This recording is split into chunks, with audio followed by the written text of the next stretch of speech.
Yo, yo, yo, yo, yo, yo, yo, yo, yo, yo, yo, yo, yo, yo, yo, yo, yo, yo.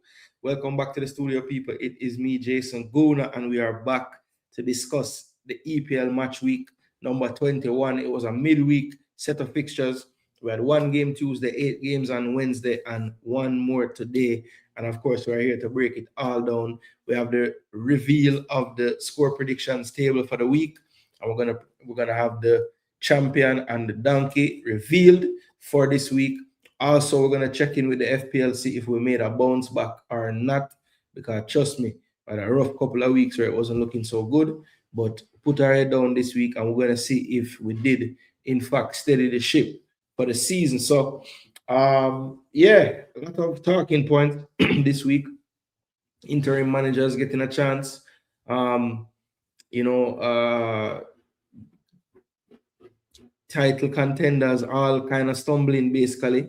Nobody able to get 3 points this week. So as is the custom this week, everybody who side get 3 points. If you're in the building right now, please do put a big 3 in the comment section. But I think DJ Gigs might be onto something because everybody side look like they get 1 point this week. If you support Chelsea, you got a point. If you support, sorry, you never get nothing if you support Chelsea. I apologize. All the Chelsea. Side note, Jason, did JFF reinstall the women coach? I have not seen any actual news on that as yet. I know that I had heard something about there being meetings going on to discuss whether he was going to continue in the role, but I have not seen any kind of press release or heard anything official about a weight name that about what the plan is going forward. So yeah, I don't want to speak on that because I don't really think that it's happening just yet. Yeah, but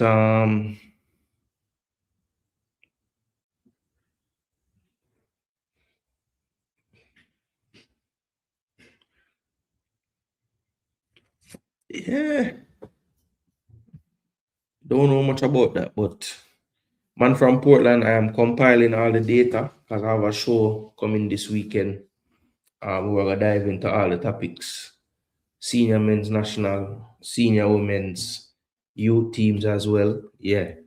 Richard Green, Wagwan, the downward spiral has started. Sorry, but next year will be Arsenal year. Yeah, Richard, big up yourself. Saw you earlier today on the IMAX stream. Had a lot to say, you know. But look, we're gonna break it all down, see if it's really doom and gloom time, if it's just the start of another cycle for Arsenal where it's a case of what if and what could have been. But I do think tactically it was a masterclass by Slot. You have to give credit where credit is due. I think he had a much clearer tactic of how to shut down Arsenal than we did of shutting down Liverpool. And once he came out of the tactic in the first half, which was a mid to low block, and he decided to apply more pressure, it really made us look very ordinary in possession. So kudos to Arne Slot. I think tactically he got the job done, and I think Arteta didn't have the answers. Defensively, as is the norm for Arteta these days as a coach, he had the answers. But in terms of breaking down the other team's defensive strategy, he struggled mightily today. So we're gonna break that down in detail as we talk about all the games. But first things first, people, drop your threes in the comment section if you say I get 3 points. And I dare you. Whoever put a 3, I'm going to call you out and say which side they support. I mean, look at all the quote unquote favorite teams people support. Man City did not get 3 points. Arsenal did not get 3 points. Liverpool did not get 3 points. Chelsea did not get 3 points. United did not get 3 points. Pretty much most of the teams that got 3 points this week, I would struggle to find anybody that watched my show week in, week out. DJ Gigs dropped his 3 points. So, DJ Gigs, I didn't know that you were a Newcastle fan. I didn't know that you were a Brentford fan. I didn't know you were a Nottingham Forest fan. Actually, maybe no, you aren't the one that became a Forest fan after this show. There's somebody that picked Nottingham Forest last season. I can't remember his who. Then probably will let me know in a minute. Bournemouth, maybe. So which side you support? About three. DJ gigs are easy, you know. That's right. 3 points. Yo, people, remember like, share, and subscribe. Let me just put the reminder on the screen. You guys, please do that for me. It's extremely important, you know. It's also free. So it's the least you guys can do.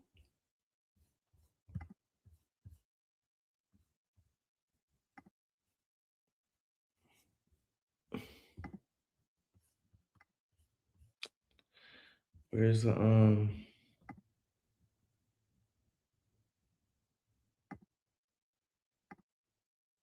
yeah. All right. So let's my left side and right side.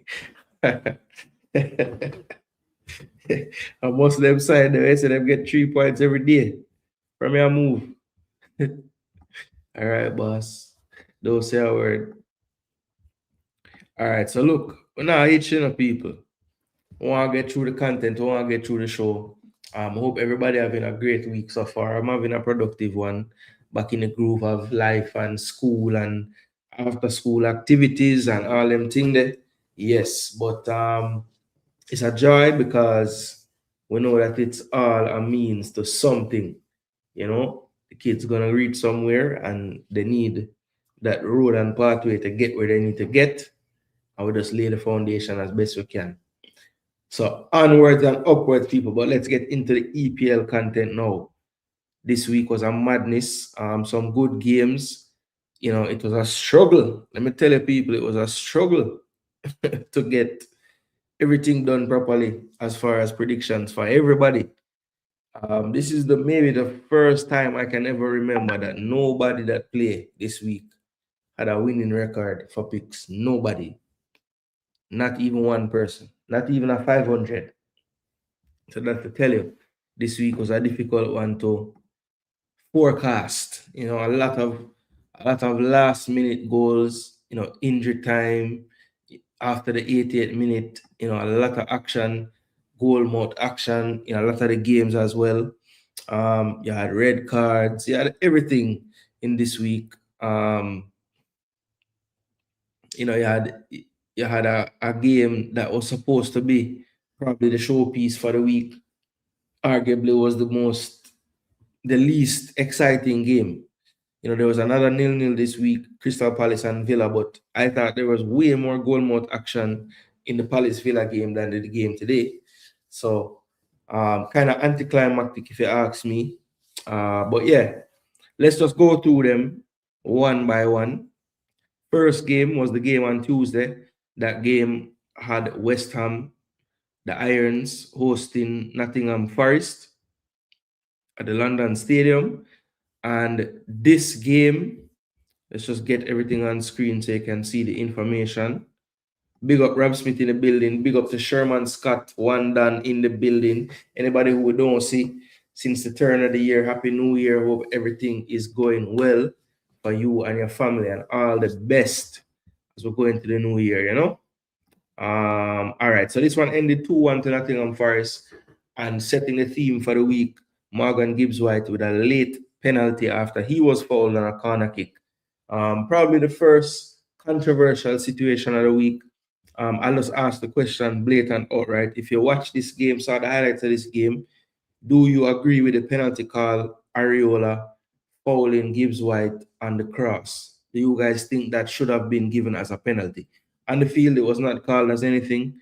VAR instructed the referee to go and take a look, and upon further review, he gave the announcement that the goalkeeper from West Ham fouled the player number 10, Nottingham Forest. And after that announcement, it was given as a penalty. So Gibbs White stepped up himself, composed himself, and buried it to give them the 2-1 win. And it's just one of those days for Nuno. And let's just take a look at, before we look at the stats or anything, I want to look at the lineup. So they had brought in Tati Castellanos. If you follow the MLS at all, you will know him from New York City FC a few years back, leading goal scorer in the MLS in his time there.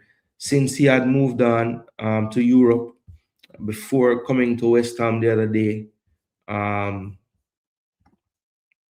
he would have gone to Lazio in 2023 for 15 mil, and Lazio basically doubled their money, sold him to West Ham on the 4th of January for 29 mil.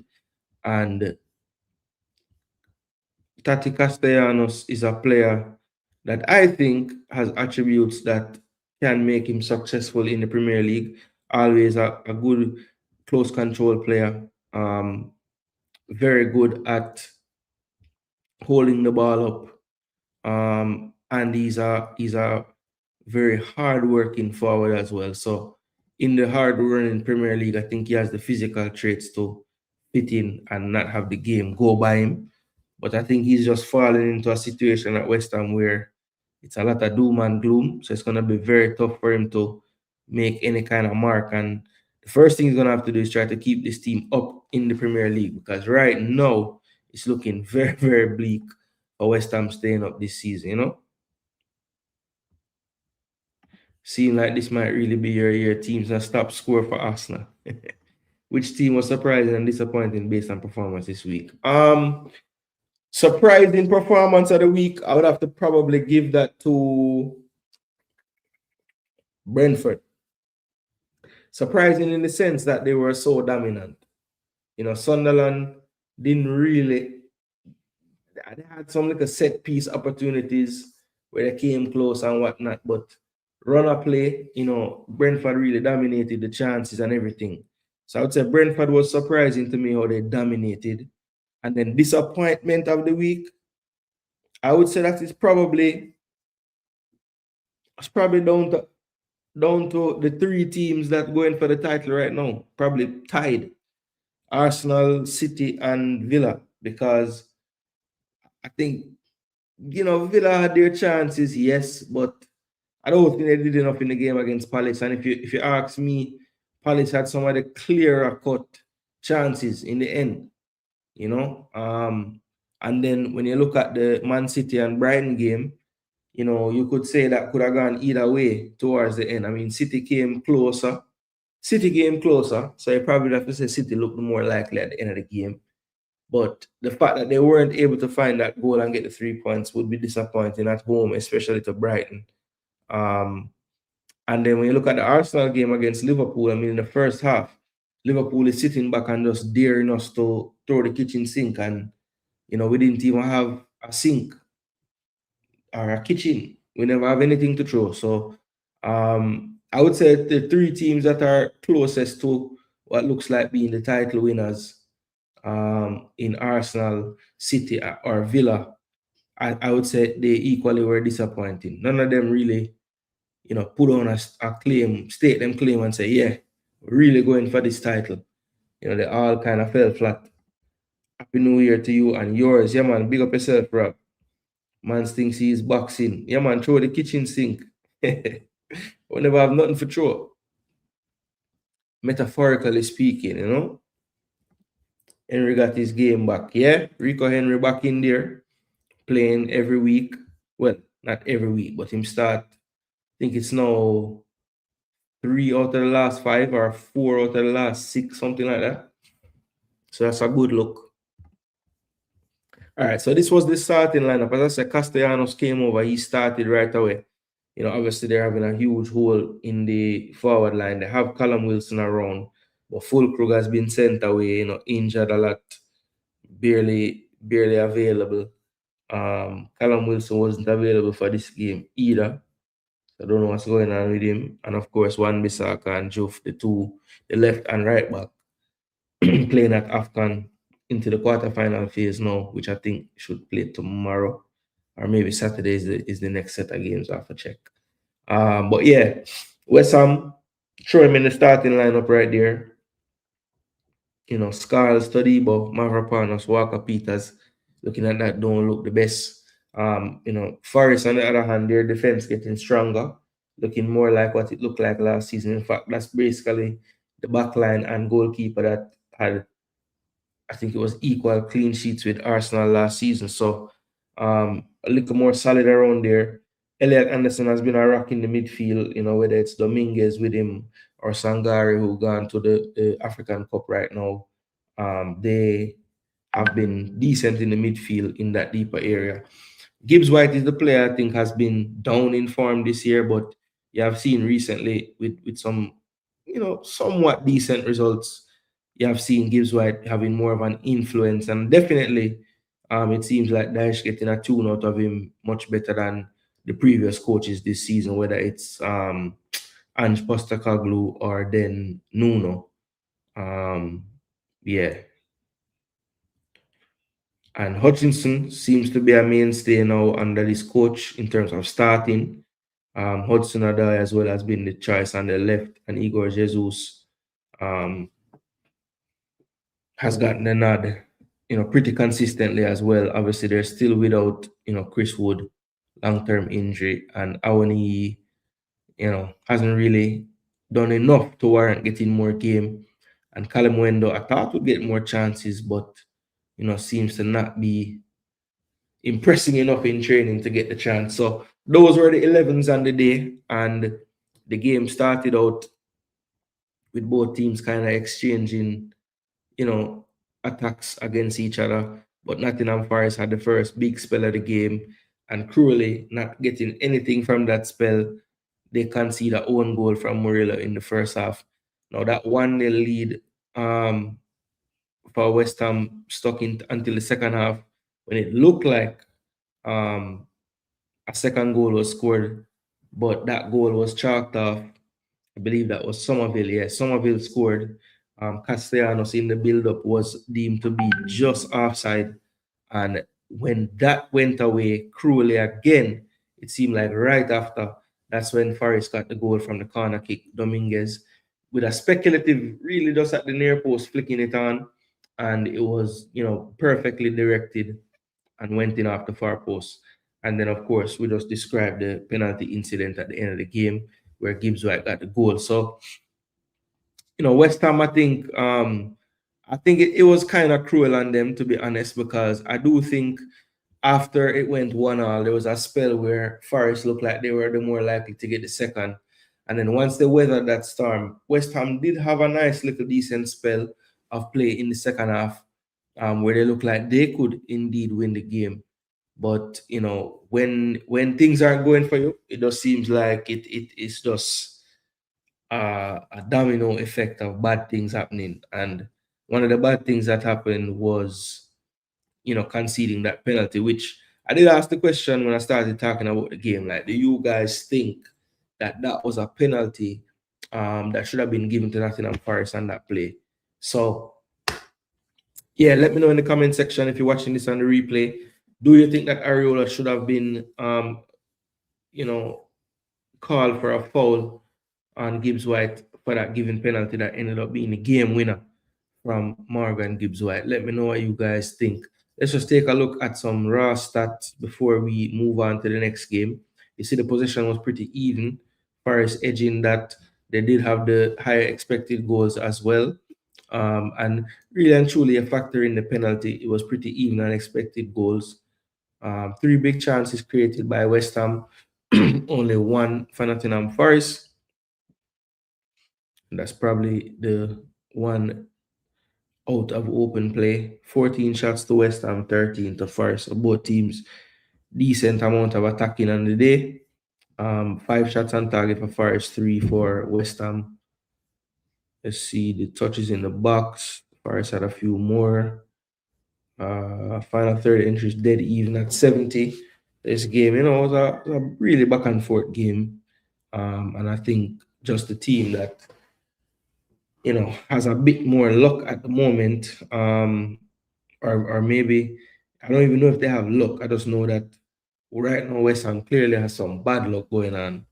And I think also West Ham is a team that if they're scoring goals, most of the time, Jared Bowen is going to be in and amongst them. And I think he had a uncharacteristically off game. Like some like a chances he had, him never hit them clean with the shots, and just some things that normally you would see him getting on target. He was missing the target, so wasn't really his day. And more often than not, if you're a West Ham team and Bowen not on it, yeah, it's going to be very, very difficult for you to win, or even get anything. So this one ended 2-1, big win for Forest. They were the team that was closest to the relegation zone that weren't in it. So whenever you play a team in the relegation zone as one of those teams, you want to extend that gap, and they were able to do so with this 2-1 win. So big win for Nottingham Forest. Nuno survived. I don't hear anything about him getting sacked, but there's a lot of talk about him maybe having to get sacked for West Ham to do anything this season in this league. Let's move on to Wednesday now, where it was an action-packed day. I think they had 6 games kick off at the same time. The other two started 45 minutes later. One of those games starting at 2:30 Eastern time was Bournemouth and Tottenham. As you can see on screen, this one was a cracker, ending 3-2. And again, continuing with the theme of the week, Antoine Semenyo got the winner in the 95th minute.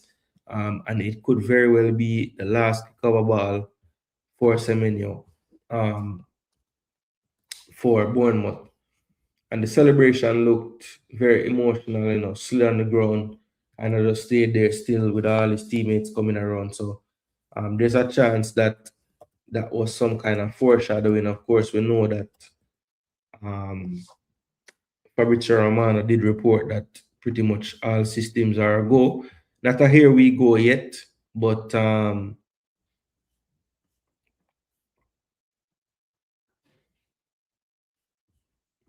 so yeah, there's reports that he's doing a medical right now, 13 minutes ago. 62.5 Man City transfer. Wow. So Bournemouth can reinvest the money. There's a picture of him and Pep that look very AI-ish. But it's reportedly 64 million pounds deal until 2031. And he's 26 now. 1 hour ago, them have a picture with Semenyo with his teammates, with his new teammates in a Man City kit. But bro, you can't tell what is not real from real in these pictures anymore. But a lot of outlets saying it's completed for 64 million. Somebody post United missed out.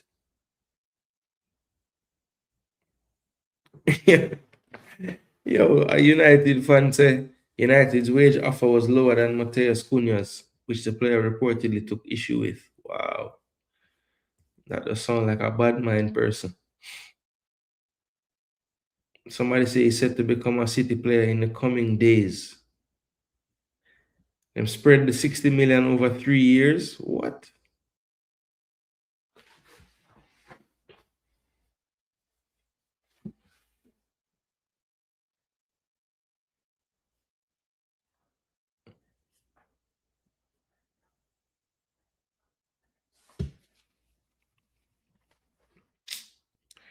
Yo, so it looks like Semenyo is gonna be gone. It's saying that Semenyo turned down the whole entire rest of the big six. Teams now looking at Marmoush.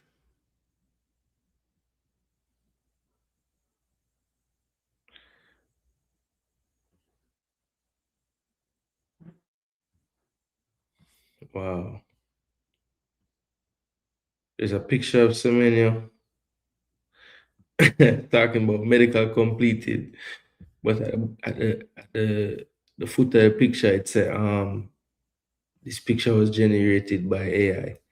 Yo, the man I go wear 42. Yo, bro, you really are go to City and wear 42. You better play like the greatest.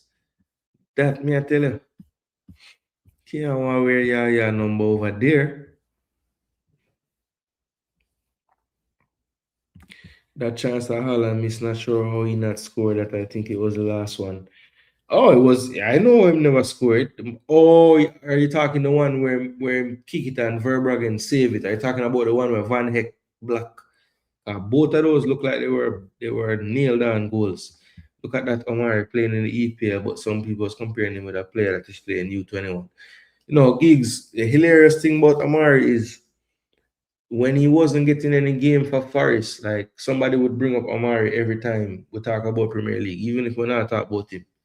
And now that him starting every week, you know, hear nothing again.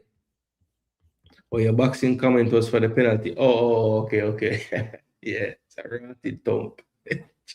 Trust me. But it fit for the other thing too. Bless up Apache. Big up yourself, Hope all is well, my G. But yes, a menu, bro.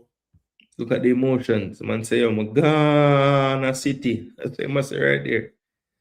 Yeah. So this was the player ratings for the day. You see, Spurs had some really good ones and some really bad ones. Matthias Tell probably had his best all-around game, scoring a goal, good all-around play. Romero was holding up the rest of his back line. Paulinho scored a wicked bicycle and a set piece kind of second action goal. But the star of the show, as usual, for Bournemouth ended up being Antoine Semenyo, and I think it was a nice touch as well at the end of the game. Semenyo did sub off just to kind of get that last round of applause from the Vitality Stadium. I'm sure the fans there will always respect Semenyo because every time throughout this entire summer, this season so far, it's been rumored that he's leaving. Whether it's Arsenal, whether it's all the big six being linked to him, basically. And every time Iriola talk about him, all him say is how professional he is, and him just put him head down and train and play and work hard just the same. So it's nothing you could say as a fan of Bournemouth. He re-upped this contract to kind of protect Bournemouth from not losing him for nothing. And that's how it's supposed to work. If you have a player from a team like Bournemouth that don't really spend that much money, they have done excellent in making sales. They sold the entire backline basically to very good clubs for very good fees. And they're just continuing that now with Semenyo. £64 million more rich and or richer. And Semenyo gets what is probably a dream move for him to Manchester City at a time when I think Man City do need just an injection of something. I would argue that that outlay of cash would probably be better spent on the defensive side. But no doubt Semenyo should be some kind of impact for them. I mean, he's a very good player, and I think he's going to them at what could be considered the peak of what his abilities are going to be, at least for now, for the next 2 to 3 years as well. So let's see how it plays out. It's not official, but it's definitely making the rounds on a lot of places. And it seems like something that's inevitable at this point. And all the signs point to that. The celebration, the sub at the end of the game, even Iriola saying he's not sure a lot, and it just seems like they know what's about to happen. But Spurs, they're another team that I think has been a bit unlucky. Um, I think Frank has been a bit stubborn. I do think, like, for whatever reason, Paulinho wasn't really playing for like weeks and weeks and weeks. It was Bentancur and anybody else besides Paulinho. And I'm thinking earlier in the season when they were having some, somewhat better results, it was always Bentancur and Paulinho in there. And for whatever reason, that's not what he's been doing. Now, this game, he goes back to that. And Bournemouth really just had spells in the game and were clinical. Tottenham kind of dominated most of the game, if we're being totally honest, in terms of just like gameplay and just runner play. Tottenham kind of had the better of it, but Tottenham is so weak when it comes to just defending actions right now. Like, they're not defending well as a team. Everybody's a bit disjointed around the back, and they definitely seem to always concede more than what the XG is. And this is no different. 3 goals conceded, but only 1.27 XG. So that just shows you that they're just not dealing with the defensive actions well enough. And teams are scoring good goals. I mean, Evan Nilsson's goal was top class. Semenyo's was the same, a shot from outside the box. Decent enough coverage, but maybe not quick enough to close down the shot. That's the only thing you could say about that winning goal. But did take a slight deflection that kind of helped it to get away from the keeper. But in the end, I can't say that Bournemouth fully deserve all 3, but you have to take your chances, and Bournemouth just did it better on the day than Tottenham, to be totally honest. 2 big chances missed for Spurs, only 1 big chance scored, and it was the one that they got. And they made the most of some other actions. Like I said, Evan Nilsson's header, you'll struggle to see a more technical header than that. I mean, the way how he worked out the angle so well to like redirect it with the flick. Yeah, man. As a former striker, I really, really, really appreciate that Evan Nilsson header, bro. That was a sick goal. Incredible. Bilal was mentioning how good Omar is, and he was right. I got to say, yeah, he never stopped saying it, even when it was looking bleak for him. They left him off of the European squad for Nottingham Forest. At that time it was Postecoglou on the staff. But I can assure you, if they do get through the Conference League, are they in the Conference League, right? No, they're in the Europa League. If they got through the Europe, if they get through the Europa League group phase, or league phase, I should say, I'm pretty sure they'll add him to the knockout roster for sure, because Sean Dyche believe in him. Bless up float. Based on what you said about Semenyo, shows more about the club not holding players hostage for financial reasons. Yeah. But I think also, the player has to play ball with the club as well, because DJ Giggs, if you look at Gahey's situation at Palace, Gahey's agents are probably worried about Palace pricing out any potential suitors if Gahey have a contract holding him down to the club. So instead of going through that tit for tat valuation being too high for people to afford to buy me and this and that, him just say, look, I won't sign a deal, and I'll just take my pick at the end of the season. And players don't mind that, because our agents for that matter, because bigger sign-on fees and bonuses when you sign, because there was no outlay of a fee. So that money that you would normally put towards the transfer fee, you can just bulk up the player's salary or bonus. So it takes 2 to play that game. You can't. Yes, I can want Palace would love for Gahey to be on a contract till at least 29-30 right now in this whole negotiation time, or 28 even. But that's not on the table. So at this point, it's like, okay, Gahey, they probably don't really want to send Gahey somewhere where he don't want to go. But at the end of the day, if a team come with a money offer with 6 months left on his contract, then they'd be stupid not to take it, because it's either that or nothing. Bless up, Jagans. Hope all is well, my G. Yeah, man, big up yourself, Respect for the view. And I know you're going to drop a like. And if you have more than one device, you might drop a few. All right, so let's see. So Tottenham had the more ball possession, 1 more big chance created, 5 more shots total. Shots on target, just 1 more, 4-3. Big chance missed, we told you already, 2. None for Bournemouth. Final third entries dead even, 44-44. And 1 error leading to shot from Spurs, and that's been an issue for them as well, like giving away goals. Van de Ven was guilty this time. of that. Krupi getting on the score sheet again. He's fast becoming one to watch in the league. When somebody kind of bursts on the scene and has some production early, sometimes you can just put it down to, momentum, confidence. But Krupi now it's becoming a bit more frequent, ever since December, go against Man U. Now he scored in back-to-back games against the two North London clubs, Arsenal and Bournemouth. And, he's only 19 years of age, people. So this guy has a lot to offer moving forward. He's currently listed as a French player, as you can see.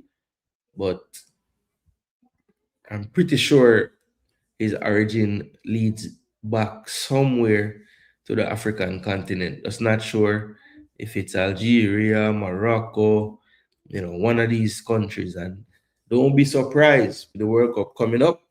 Players like this strongly considering to play for their heritage places, You're going to see a lot of that, especially a kid like this that, really look like him getting on form. Those countries might ramp up the recruitment and say, yo, World Cup summer, What you say? Because I think Krupi could have scored a whole bunch more goals, and I just don't think he'd get into this France World Cup team. But you never know still. But yeah, Tottenham, a lot of bad players, some really good ones. And just poor us defensively, Vicario poor, Van de Ven poor, Poro living up to his name, poor. Jed Spence slightly better, but still not good enough. And like I said, those three players, really the best players on the pitch.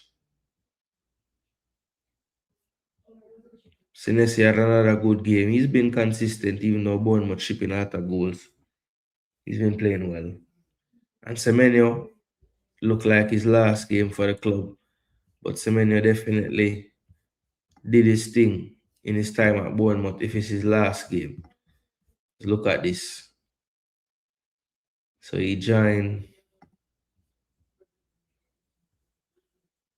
Bournemouth, 1 goal, 11, 47, and 42, but at 89 and 21. So 110 matches played.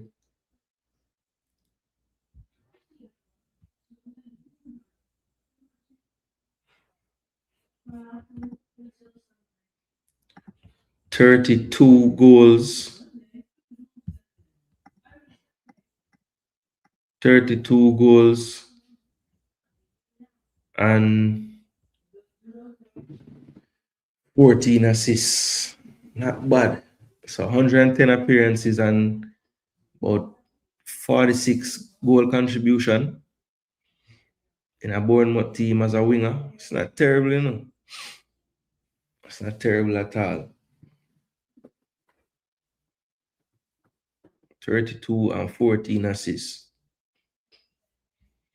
Decent. Well, 64 million, it look like, people. Gone to the citizens. But this was a big win, 3-2 at the death. Tottenham after some decent pressure and chances to go up 3-2 themselves. Concede late. Story of them season. 95th minute, losing it. Expressions, if you want some comedy, just check out Expressions oozing match reaction to that.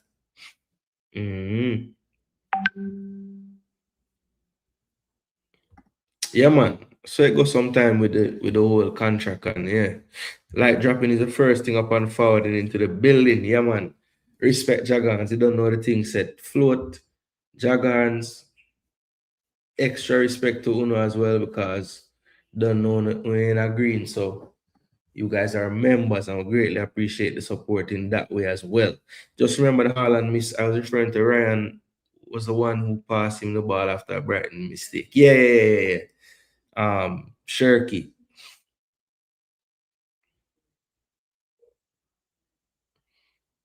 and it gets saved by Verbruggen, like somehow, like on him right hand. So many is my captain for my FPL team. I wonder what will happen now if him go Man City. Well, Jagarns, I don't think he can really captain him right away when him go City because it's just too many people. So, right now they have been working with so obviously Haaland up front. It's been Doku off the left and Shirky off the right. With Bernardo, Reinders, Rodri, Nico, whoever in the midfield. Um, so it's just a case where Semenyo comes and Doku bench or Shirky bench. Um, I don't know. I don't know what Pep's plan is. Pep might get him and start see them. I don't know what I'm going to do with him. But I think naturally playing him off one of the side areas, obviously him have the ability to come inside as well. But a lot of times when players go to Pep system, especially attacking players, not name Haaland, it take a little time for them to really, do what them fully capable of. So let's see with Semenyo if it's gonna be that case. I just think he's on such good form over such a long period that I don't think going to Man City going to, take him much time to do anything with them. I think he's gonna be good, from the first day. Brentford, this was my surprise of the week when Giggs asked me. 3-0 comprehensive victory over Sunderland. And, Sunderland did get a penalty after their best spell early in the second half. But Enzo Lafay, the one who stepped up and he tried a Panenka, and it was read beautifully by Kelleher. And that kept the game at 2-0. Or, sorry, at 1-0. Sorry. And then that's pretty much when the game flipped after that save. And from there on in, Brentford was the far better team, and they were able to get a brace from Thiago by the time it was the 65th minute after Shade should have scored, but returned the favor and the same, kind of action. And then Yarmouk got his first goal for the club that the fans really enjoyed because he's become like a unsung hero, filling in that midfield area. Usually Jensen, Janelt, Jordan Henderson, they rotate a lot. But I think Yarmouk is the one that, he's the Swiss Army knife in there. He plays deep sometimes he plays close to the striker. Depending on how they're playing or what system they're playing, he can fit in a lot of places. So, you could tell that the players and everybody was really happy for him to get that goal. And that made it 3-0. And then, Sunderland probably just one of them days that they can just look back at the season and just forget because they've had so many days where they have been much better than what we saw here. And even in them being poor, they still were able to muster up some decent chances from set pieces and dead ball situations. So, look, that's one of them ones. They have put in enough. They have enough good credit in the bank in the league this season that, as long as they keep this as like a one-off type of thing, getting these wide margin losses, then can just kind of chalk this one, to be honest. And you have to remember as well with Sunderland, they are one of the teams that are severely hit by the AFCON in terms of participation. So Talbi is gone, Sadiki is gone, Bertrand Traore is gone, Masuaku is gone. I would say definitely three of those players have started a lot of games this season. And two of them pretty much would start if they were here. Sadiki for sure starts if he's there. And I think Mandava, Renildo, I think he's gone too. We didn't play for Mozambique. Well, they got knocked out, but yeah, he played and just came back. So probably wouldn't be available today. Yeah, as a matter of fact, he was not listed on the bench. So yeah. But yeah, they have quite a few people gone to AFCON. Brentford have a couple as well. Dango is over there. Just get knocked out.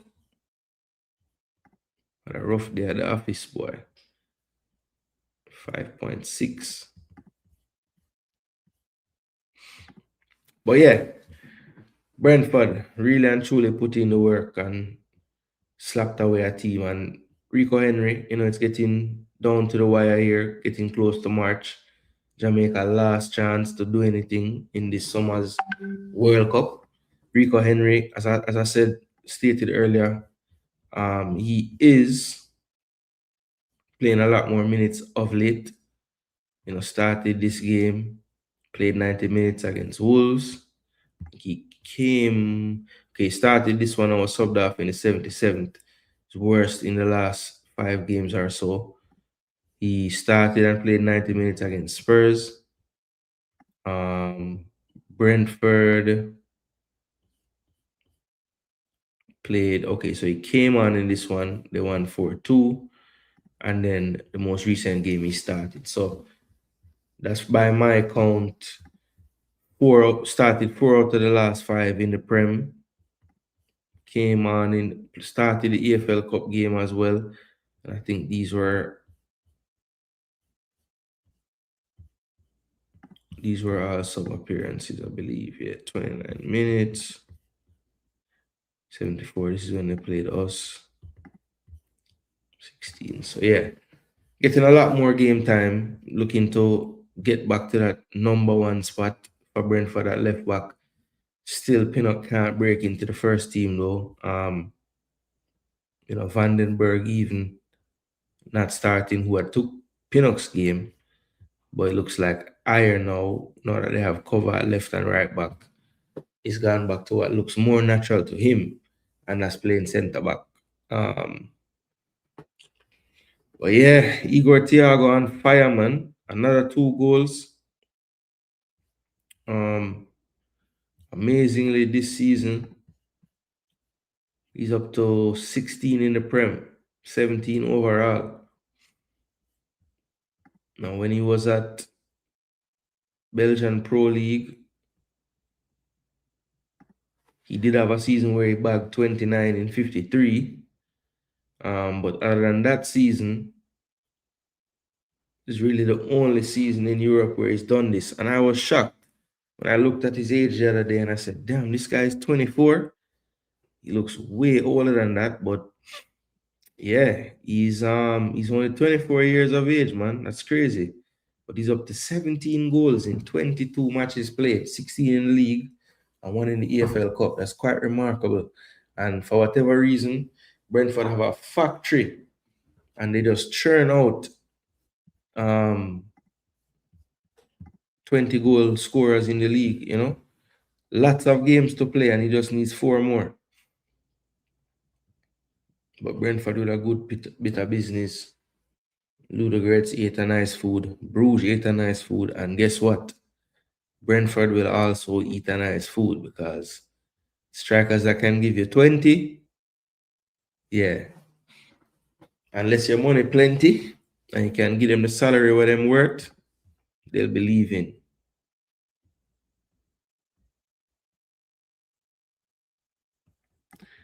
Basically, you can use both feet, you may play anywhere across front line to me. Yeah, you don't know where the Pep going to use him on the right or the left. Pinnock has been forgotten, still no minutes, yeah. Him can't get none. Bless up, Jamra. I agree, Gunner's coach is a big joke. Yeah, man, we'll soon get into that. Rico Henry, I get enough playing time now. Him should secure that left back position for JA. Yeah, based on that, I would say you're right, Jagons. Because Rico Henry, at the peak of his powers, definitely better than the other guys that we have in Amari Bell and Greg Lee. So I'm not opposed to that. Same thing we said, the man have a rough 24-year start. Yo, bro, I was so shocked, Apache, when I look it up. I'm expecting it to say like 29 or something, 'cause I know sometimes when the hairline kind of going, it makes it age you a couple of years. So I'm saying, okay, even with the hairline thing, I can't give him past about 29, 30 at the most. I'm gonna look, I'm gonna say 24. I'm gonna say, what? Yeah, man, in park, man. Yeah, man, 30 something for sure. But no, 24, bro. Man, just barely reach over this side and I do him thing. So yeah, him have a big upside, at that age. And him already move super intelligent in his movement and just how he move. Like actually the way he play, me think he was older, because the man don't waste any movement. Every movement is like calculated. Because he's not the fastest, he's not slowest, but he's not a speedy player, I don't think. He's just very physical and strong, and his close control when running is great. And him know which shot to get off when. The slide, the chip, the this, the that, round the keeper. Like him just seem to have a grasp about finishing. Yeah, man, decent striker, man. Predatory striker. Yeah, so Sunderland, I think the Afghan kind of catch up with them this game. No excuse, but and again, when it's 1-0 and you're having a good spell and you get a penalty, you have to convert it. So Enzo Lafay, yeah, problems. Mukiele had an error that led to the first Igor goal. But yeah, 16 goals in the season is a madness. Now this game right here ended 0-0 at Sellers Park.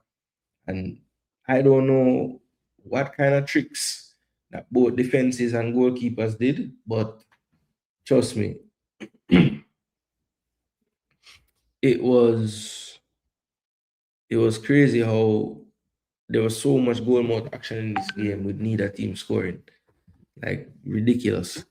But yeah, this one did end 0-0. You see the expected goals for 0-0 really high. 1.74 and 1.50. So both teams, between them, 6 big chances. So I don't know what kind of shield was around this goal line. But everything that never gets saved hit the post. This was historic how a goal didn't score in this game. I don't know. But yeah, this just strange things just happen sometimes in life, and this was one of them.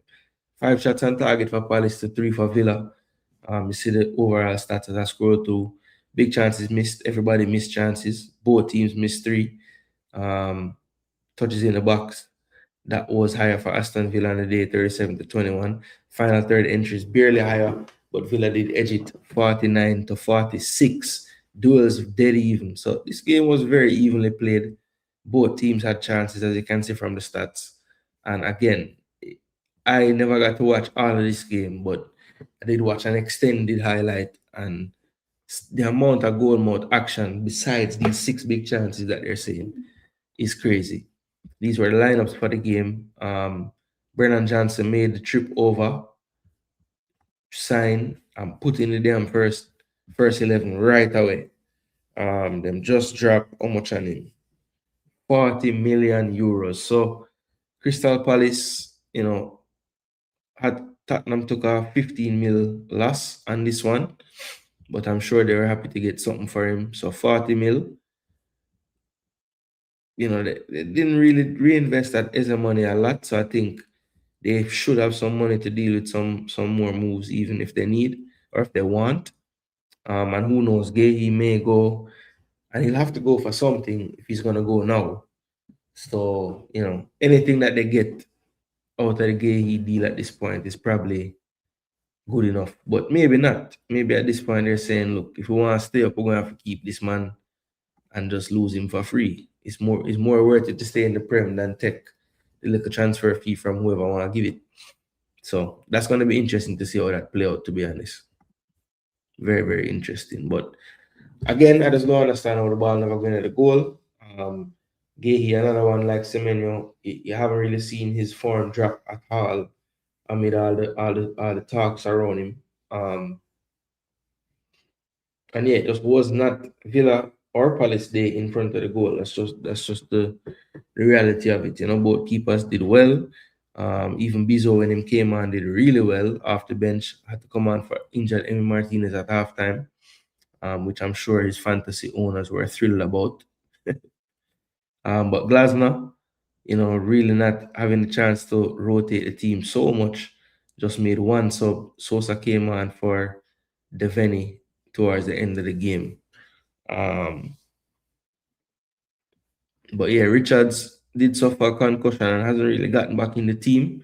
And Canvo, had to get thrown in there, and he didn't do badly at all in this game. Some good recovery pace. when it looked like Villa was going to have something going at the goalkeeper. But yeah, Crystal Palace, Aston Villa played to a 0-0 draw, and Man City and Arsenal especially like that result. So 0-0 there. Everton, 2 red cards for them. One was a straight red to Michael Keane for pulling Tolu's hair on a aerial duel, and the other one was Jack Grealish after having a yellow, kind of, well, not kind of, but sarcastically clapping the referee at 90 minutes, and he was sent off. So they only played with 10 men from the 83rd minute onwards, and 9 men from 90 minutes to the end of the game, which was about the 96 minutes in this one. Agbadu at Afghan, Ilman Ndiaye and Idrissa Gueye at Afghan as well. So few players out for both teams, or well, 1 for Wolves and 2 for Everton. But the story here was that it just played out to a stalemate at the end of the day. Everton took the lead to Michael Keane from a set piece action, and then Mateus Mane again scoring in successive games. He was a threat all throughout this one, just as he has been in his sub appearances and in his start last time out on the weekend. But he continues to impress and got on the score sheet again, and that did prove to get some points for Wolves, who, after winning their last game, want to get something positive to keep some kind of momentum or get some kind of momentum. And they were able to get a draw at a venue, the Hill Dickinson Stadium, that, has been a tough place for teams to go. So I think mentality-wise, that's a big point for them. Maybe not what they need at the moment. They really need 3 points back to back to back in some kind of stretch of games. But, Everton has enough experience to see out this game, even with the 10 men, and then when it got even worse to the 9 men, they just knew the assignment, and they were able to carry it out. And that's something that you would know, a David Moyes team going to be able to do things like that. So Everton won, Wolves won. Don't look now, people. Wolves is on the way to safety. All right, Fulham and Chelsea. Now, this one was interesting. New manager, Liam Rosini, was in the crowd to see his team lose 2-1 to Fulham. And all the action and goals, well, not all the action, but all the goals came in the second half. But interestingly enough, it was in the 22nd minute where the game really changed for good. And that was Marc Cucurella bringing down Harry Wilson on his way into the box.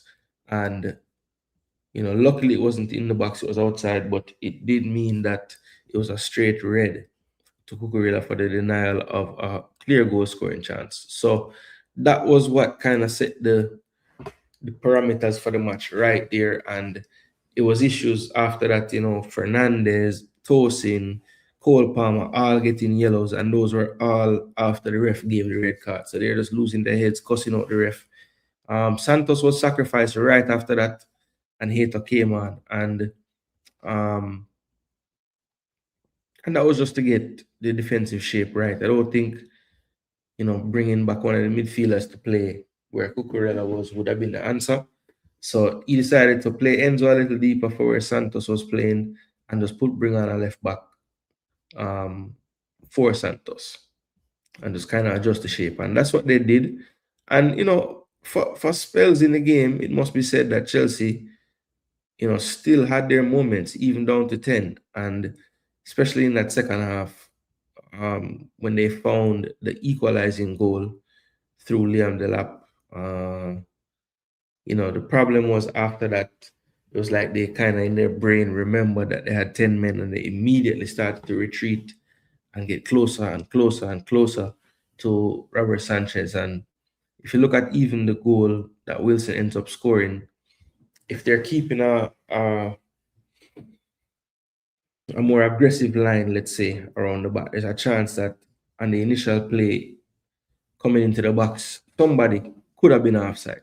In the end, football is a funny game because Harry Wilson been on form, like on fire.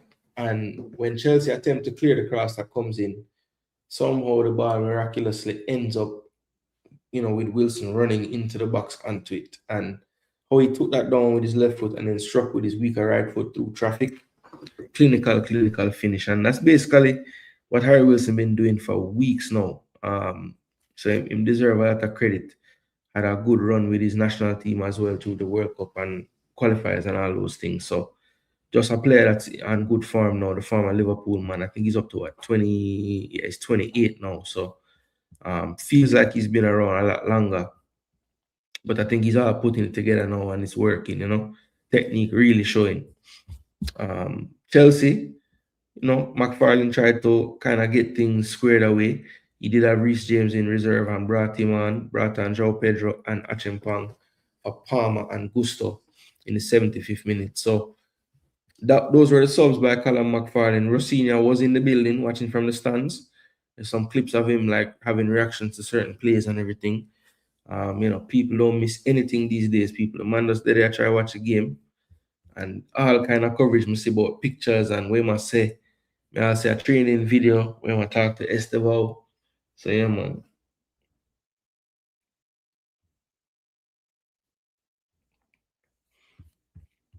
Yeah, so Fulham Chelsea, man, 2-1.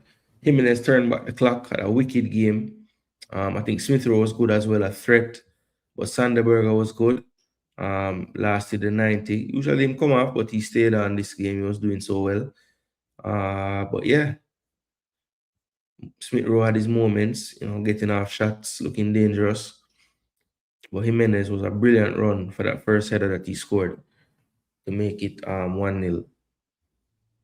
Liam Delap had a glorious chance to equalize, but was stopped 1v1 against Leno, and then he made up for it from a corner, scoring the rebound after Robinson could do nothing but flick onto the back post. Anthony Robinson, that is, Delap finished with his left.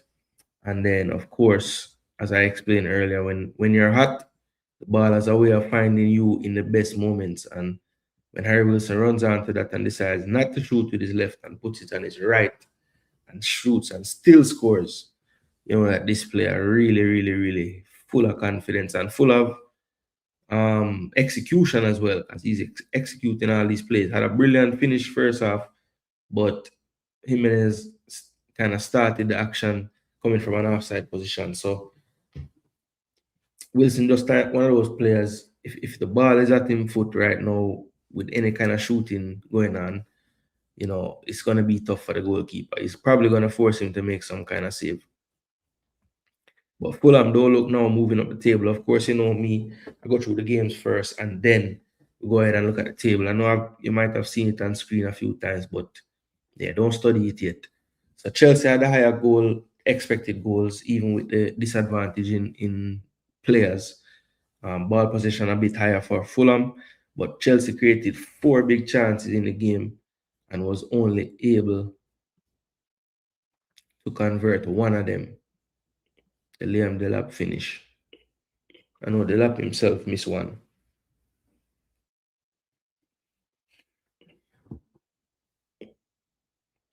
Shots on target 6-5 in favor of Chelsea.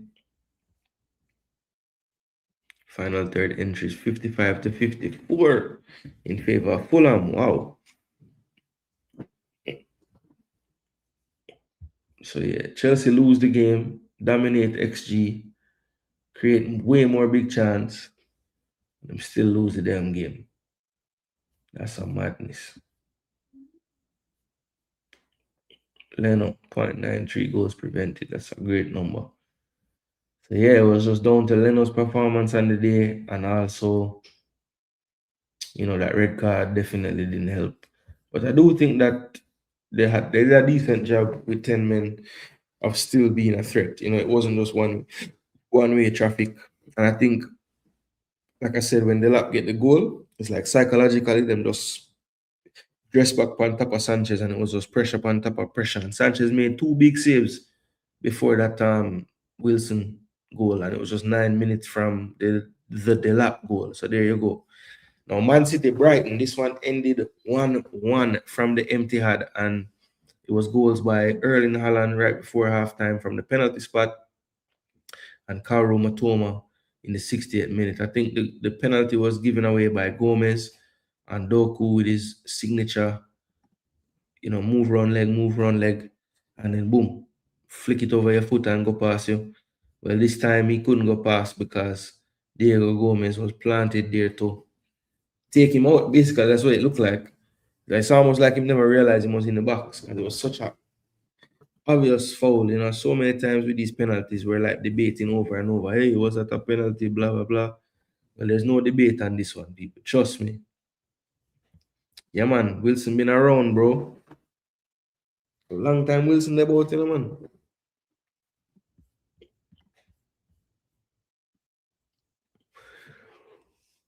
Well, Mitoma. It's crazy because Mitoma and Minte like them can't play together. Mitoma forward, no Minte doubtful and not play. Madness. But Mitoma back, getting on the score sheet, lasted 83 minutes, which is a good sign for the coaching staff and everybody. He's a quality player, man. When he's on it, I'm just going to add something different to Brighton. But let's talk about City for a minute. Now, you look here, and I've noticed this about Pep. Certain times, Pep decides to sacrifice one of these players in his starting 11. There's four of them I've noticed. Well, really, four players.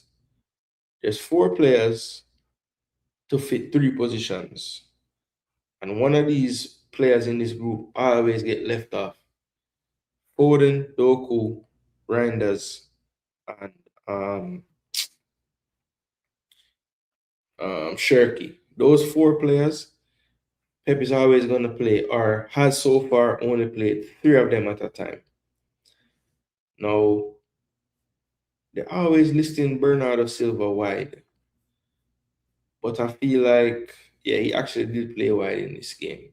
When Shirky came on, his starting position was kind of wide, but in the end, he was just really central, like, trying to link up as close as possible to Haaland. And yeah, it's just that with him starting three of those four, I just feel like you lose something without Shirky playing in this game from the start, right? And it can be said that the week before or the games before, maybe Shirky hasn't been his best. I don't know, man. I have to figure out if I'm Pep away.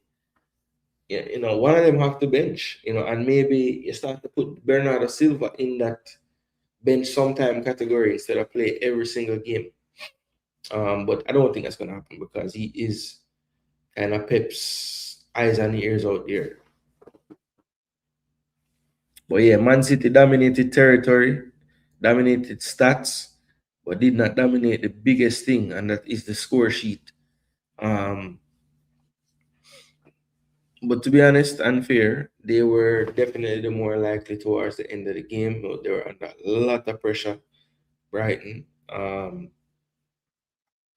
they just weren't able to move the ball up the pitch enough in that second half. 60 to 40, you see the XG doubled up there basically. 2.55 for City, 1.16 for Brighton. 7 big chances created, but look there. 5 big chances created by Brighton. So the story of City season and why I think they're 6 points off right now more than anything is they just give up way too many opportunities and openings. And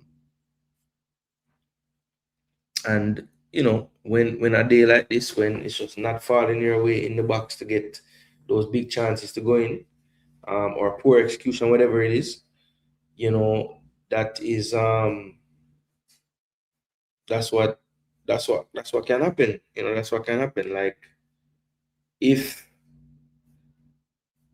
you're Manchester City and you're giving up a lot of chances, Pep in his mind is probably saying, okay, we have to score more than teams. But then when you don't score, this 1-1 might turn into a 2-1, might turn into a 3-1, 3-2, if you're not taking your chances like a day like this. Just so happen both teams missed a lot of chances. 5 missed by Brighton and 6 missed by City.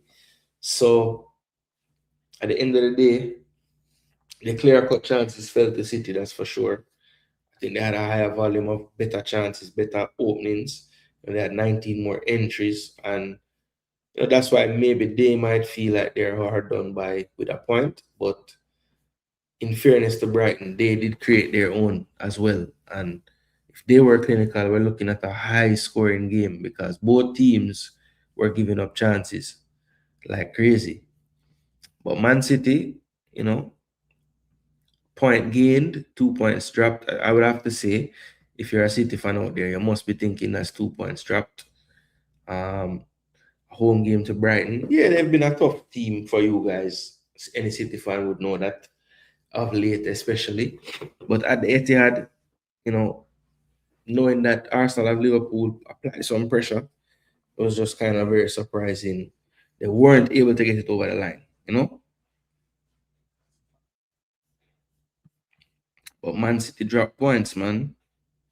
They dropped points. Haaland back on the score sheet. I think that was how many games? I think it was 3 games him never score in the Prem, and people were freaking out. 1, 2, 3, yeah. But he's back on the score sheet from the penalty spot. And Manchester City still leaking those chances. The lineups, I should have pointed this out earlier on. Aline was recalled from his loan. Still only 20 years of age. He was at Watford in the Championship and he was recalled because of the injury crisis. Kusanov started and played decent to well. Ake started at left back, probably because Nico O'Reilly was dead on his feet in the last game. And Rico Lewis came on and actually played right back for once in his life for Mateus Nunes. So, yeah, 1-1. This one ended, goes by Haaland and Mitoma. And Man City lost the chance to tighten that grip and that lead in the top of the table. Now, Burnley Man United, this was another caretaker, or caretaker manager, Darren Fletcher, led out his former team, Man United, against Burnley at Turf Moor. And Aiden Heaven caught the own goal bug. Then Sesko had a brace. Sesko people, yes, I said it. Benjamin Sesko came to the party. And not only did he have these 2 goals, but he had numerous other good runs and half chances and just was overall involved in the game. 90 minutes of play. He had 39 touches. Not bad for a striker, right? That second finish in particular, from the Dorgu cross, clinical. Open up his body, open side foot, just work with the spin on the football. It's gonna naturally curve away from where you hit it to. And that was just brilliant execution. Can't say nothing more. And then Bruno's pass for the first goal was excellent as well. But one thing that was apparent in this game, Bruno was definitely further forward. I've been saying all along, Bruno in a 4-2-3-1 as that central player where he can, go right or left and just find those pockets. That's when you're going to get the best out of Bruno overall. Casemiro and Duarte were the pivot. I don't know why no manager never do that before. But yeah, Fletcher moving like he want the job on an interim permanent basis. Man, you confusing. They don't know what to do. So they might call him anything. But look, Burnley 2-2. Jaden Anthony came save the day. 6 minutes after Sesko gave them the lead. I think Anthony came on like in the 64th or something. Okay, so he came on in the 58th, right before Sesko goal. And then Jaden Anthony inside the box. Nobody closing him down enough. And on his weaker left, brilliant strike to the opposite far corner. Top bins. So yeah, that made it 2-2, and the game kind of played out from there with Manchester United applying pressure. Almost here, almost there. Yeah, a lot of almost to end the game, but in the end, the points were shared, and it was 1 point apiece from Turf Moor. Man United back to the drawing board. Maybe we'll find out who their next manager will be within the next 48 hours. I'm sure if they're playing Thursday, their FA Cup game probably until Sunday. So, yeah, I know something soon. Now, this was definitely the pick of the bunch for the week for sure when it comes down to games and excitement and entertainment. Yes, you're not reading that wrong, people. 4-3, 4-3, Newcastle over Leeds. Make sure as well, people, not smash the like button. See, City didn't get the win because of poor finishing from players that would normally finish those missed chances to me. Yeah, for sure. It was just a lack of clinical. But again, you have to look at what Brighton was up to because brothers a 5 big chance in creating. 5. Router.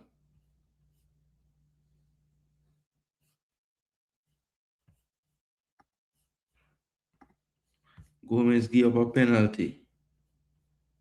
Create 2 big chance. Miss 1. Create 1. No say. Welbs.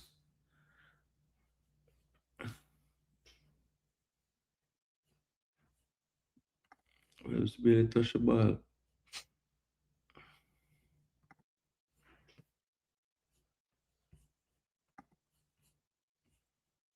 Was it Van Heck?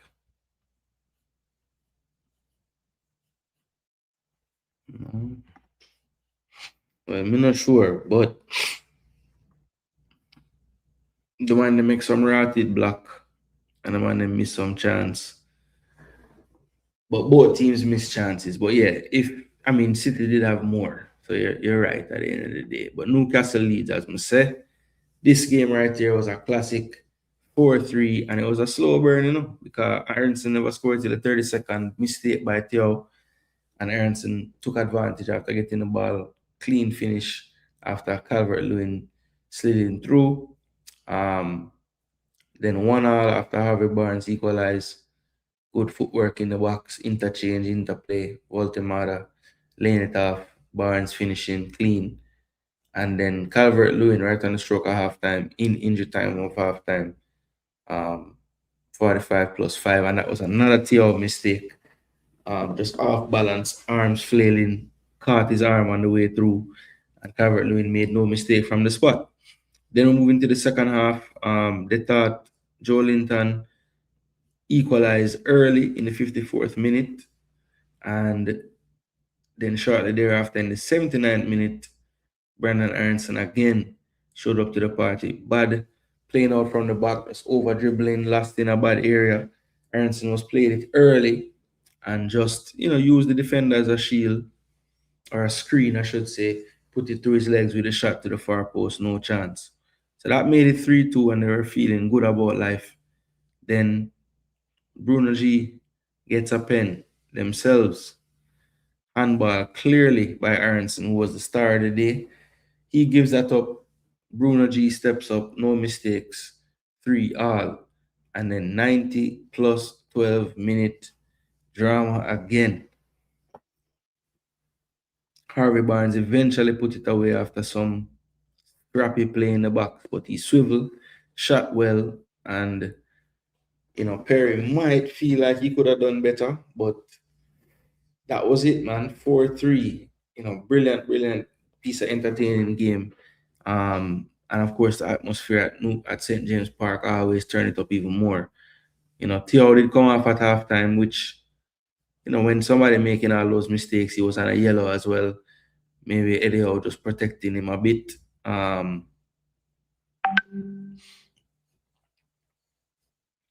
But yeah, Leeds just falling short, but they are proving to be a team that cause everybody problems in how they pressure and press and just don't give you time. So yeah, it's going to be interesting moving forward how Leeds does against teams in and around it for Europe and everything like that. Will they be one of those spoiler teams as the season goes on? They're definitely coming into their own of late and scoring a lot of goals doing it. So let's see if they sustain it though. That's the key for these teams like Leeds. Stats on the day: Newcastle much higher ball position. Expected goals not too far apart. 2.44 for Newcastle. 1.89 for Leeds. 3 big chances apiece created, so that shows you right there. It's not how long you have it, but what you do with it.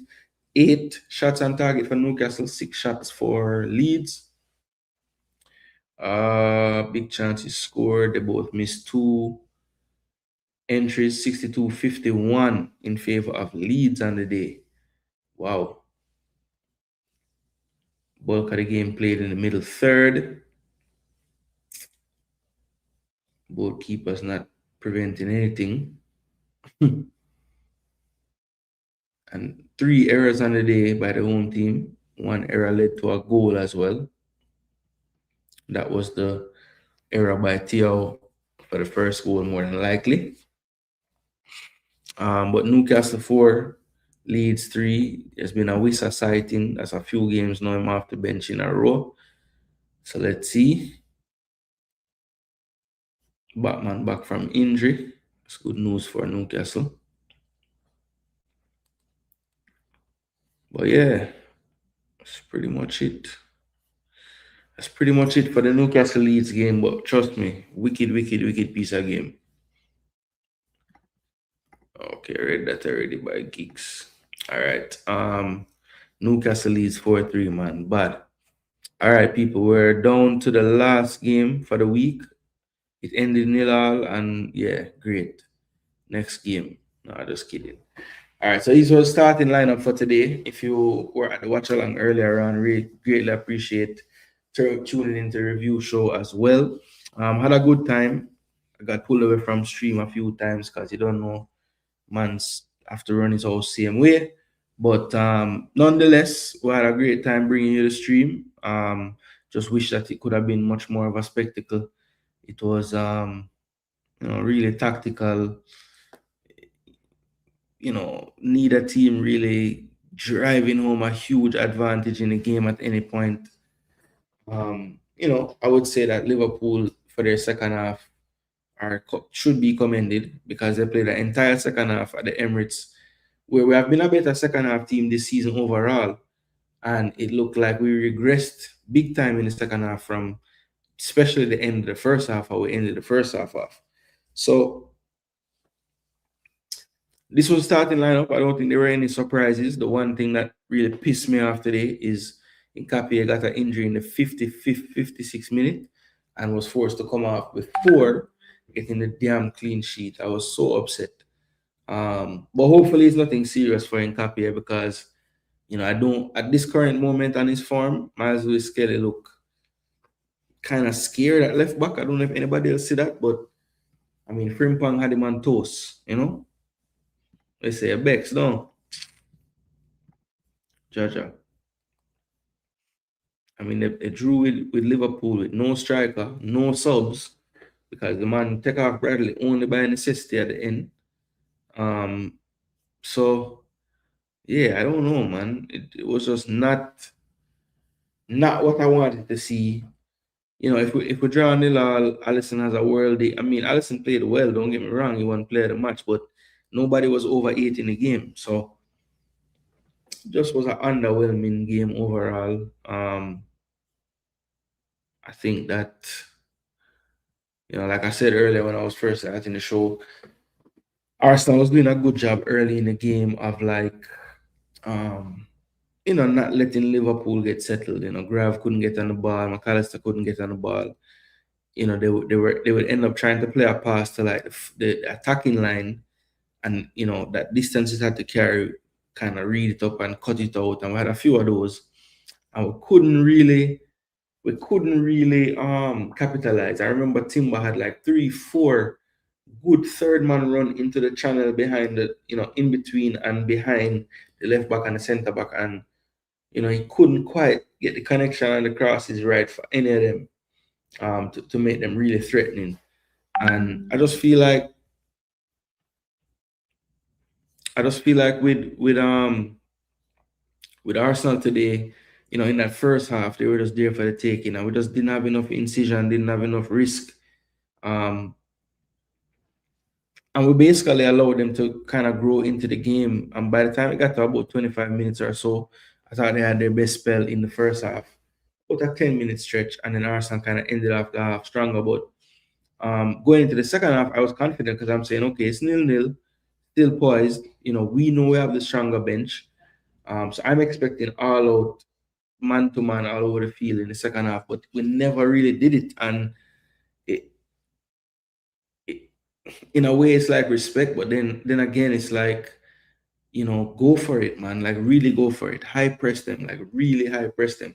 We've seen Bayern come to the Emirates this season, one of the better teams at playing out under pressure. And we put them under serious pressure once we turn on the high press. And I just feel like, and maybe it was that we wanted the high press, but because there was no nine, Verts would be in that midfield with Soboslai, with Gravenberch, with McAllister. So that's four outlets now for your four defensive players around there, as opposed to just two. And I think they just did a really good job as they moved the ball up the pitch of always having that spare person in and around the play to just ease off the pressure, keep the ball. So that was to me the masterclass today because Gabriel and Saliba want to defend. But when you put Verts and Soboslai out there, ain't nobody there for them to defend. So they have to decide. Am I gonna, follow them into the midfield? Am I gonna pass them off to Zubimendi, who probably can't take them because he's probably accounting for two players where he is positioned. So I just feel like Liverpool did a good job of studying how we want to press, and they just figured out a way to ensure that they had number advantage wherever they wanted to play that football. And Arsenal it just felt like Arsenal could never get close to them or close enough to them to really damage them when they were playing out. Now, the same can be said for Arsenal in this. Yeah, that can be said for Arsenal in the second half. I think the clearest tactic I saw in the pressure that they were doing, Saliba, they basically were funneling everything to Gabriel. And they knew when Gabriel gets it, he really wants to go back to the goalkeeper, go back to Saliba. That's like the main thing he wants to do. He doesn't really want to go forward with the pass that much. So all they did really was say, okay, you don't want to go forward. Well, we're going to give you all the space in the world to come forward. And they cut off the supply line to Rice and Zubimendi, paid close attention to them. And Gyökeres, Trossard, Saka, even Timber, nobody was really able to make that extra body that they were creating against us. Nkapie was wide, kind of dealing with Frimpong. Timber was wide, kind of dealing with Gakpo. So it wasn't really there wasn't time really to get into those inverted roles without exposing. Because I think the main thing, Arteta on that left-hand side, knowing Frimpong was probably going to play down that side, he's saying, okay, Nkapie is quick. Not as quick as Frimpong, but he can, use his physicality and kind of equalize everything. Gabriel, on the other hand, I think is too slow to deal with Frimpong. Even though I'm strong, if Frimpong just decide to push the ball 30 yards and run, Gabriel might pull him hamstring. So he was guarding against that, get that isolation happening. So, but what that did was it took away from that extra person we usually put in the midfield because Timber and Nkapie, neither one of them are really doing that. So yeah, they figured it out. They said, look, if we can occupy those fullbacks, they won't have time to invert. We break down the supply to Rice and Zubi, and we funnel everything away from Saliba. And Gabriel is the man who have to play all the passes out. And that basically became us going direct because nobody's really free. And we couldn't work it out. We could not do anything to change it. I thought maybe when Skelly came on, he's comfortable doing the inverting thing. But again, Liverpool did a good job of keeping Frimpong in an area where the left back really felt like they couldn't do too much roaming. They had to stay, in that area to deal with him. And it took away from our build-up play big time. Big up time. Big time, big time, big time. Lewis Kelly, shaky brother. Yeah, he has been. Yes, Zubimendi almost gave another goal with the free kick in view. And his team gave the free kick the last time too. Crazy how close it was to the same spot. Big up Conrad. Another Classico again in a Super Cup.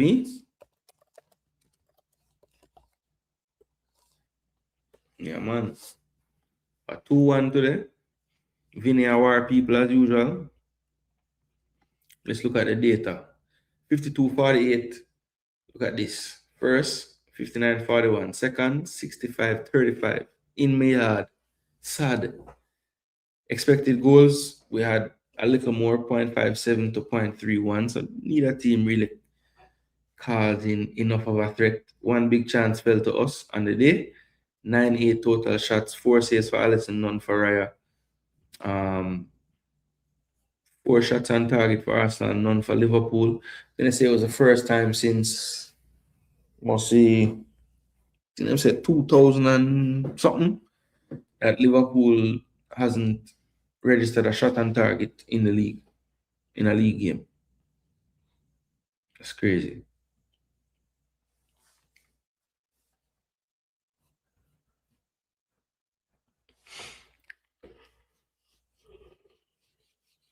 Liverpool had 12 more final third entries. Wow. Couldn't do nothing with it though. Arsenal with 2 errors leading to shots. One was definitely Saliba, the first half, when Conor Bradley hit the post, or the crossbar, I should say. And the pass ball and then goal. Saliba still with a 7.2, Gabriel 7.4.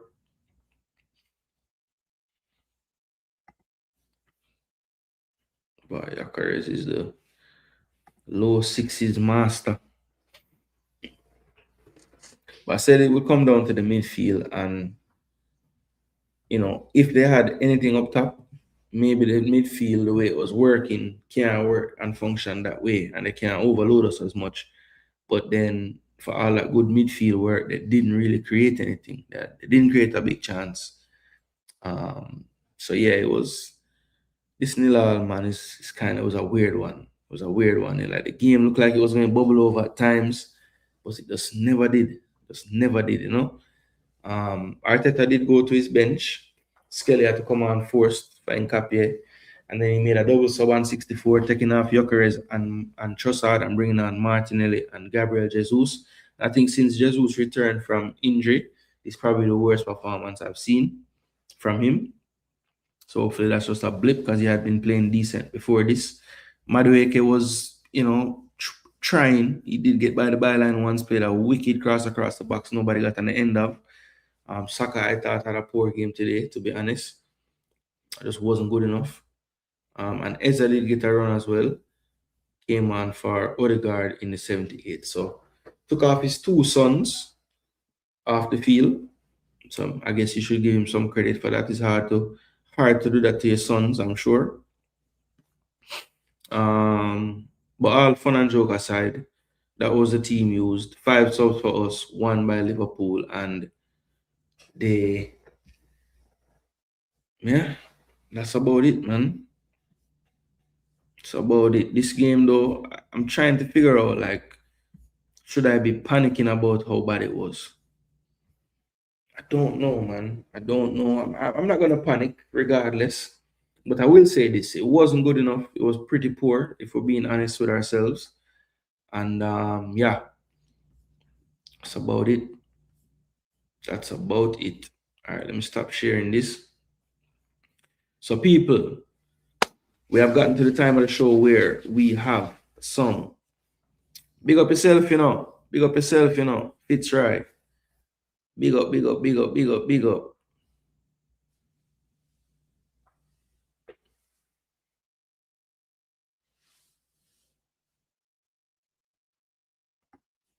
How you guys going to celebrate after?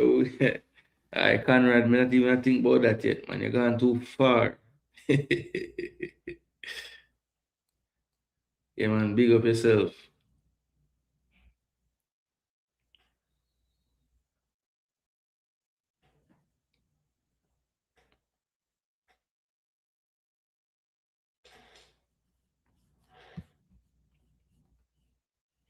No, so I'm not injured. He just never played 4 games in a row, and he played today for he got about 12 minutes plus injury time, so about 17, 18 minutes.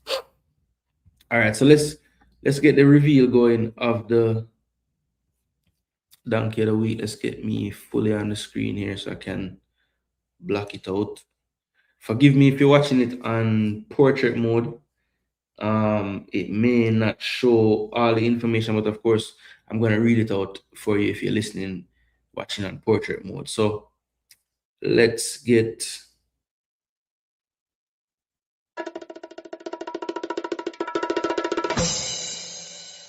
and here is the table for week 21. Jagarns, Float Management, and Mass Sports World tied for third, 4 and 6 with one correct score. Mass was able to get the 2-1 Fulham game. Float Management, where are you? Okay, right there. Float Management was able to get the 2-1 Forest over West Ham. And Mass Sports World, big up yourself wherever you're there. Also got the Fulham 2-1 over Chelsea as well. Correct. So as you can see, 4 and 6 was tops for the food chain this week. But in second place, hard luck to Hot Chili in the building right now, I think. Hot Chili 4 and 6 with two correct scores. Chili got off to a great start, picking the first two games correctly. 2-1 Forest and 3-2 Bournemouth over Tottenham. So great start. Did not stay that great after that, which was the case for a lot of us, to be honest. And myself winning the best of the worst week ever. Jason Gooner himself, myself, I should say, 4 and 6 record as well. But I did predict three games correctly: 2-1 Forest, 1-1 Everton Wolves, and 2-1 Fulham over Chelsea. I also could see the future there. Now that is over. Congrats to myself. And yeah, that's how it should be, right? If you're gonna sit here and listen to me talk about the games and predict the games and blah blah blah, I should win the damn thing every now and again. So it is only right that I won this week. But no, I know people love, it's kind of sad how we are as a people. We get a lot of joy from people's mishaps. So let us give the donkey of the week as well. Sad that I have to do this, but revealing the donkey of the week for this week, and it is, I think he knew himself already. Fitzroy in the building. He's in the chat right now as Punroy, but that is Fitzroy G in the building. Sorry, sir, you went 1 and 9. I can't even say a game that you got correct, but hey, it happened to the best of us sometimes. And yeah, we just want to big up each and everybody who took part this week at good numbers after a bit of a hiatus. I was expecting maybe less people to kind of check for it this week. But yeah, thanks again. Good turnout. I had to get my couple columns going. So yeah, thanks again. You guys give yourselves a big round of applause. And let's now move right into the look at the Premier League table itself, since we've looked at the weekly table. Now let's take a look at the Premier League table, why we're here having the show in the first place. Yeah, man, it was a difficult week. Pristine, this week you went, where's Pristine? You were 3 and 7 this week, Pristine, and you got the Forest and West Ham game totally correct. But other than that, you were up and down, my friend. You went for a Villa win, Brentford Sunderland draw, you went for Everton win, you went for Chelsea win, you went for City win, you went for a Man United win. You got the Newcastle game right. That was your third game you got right. And then you messed up the 2-0 to Arsenal, just like everybody else. Tough one for you, Pristine, and many others. It looked good to you, Jason, you guys taking pics and dancing. When we were doing that today, they were doing that after the game today. I can't imagine that.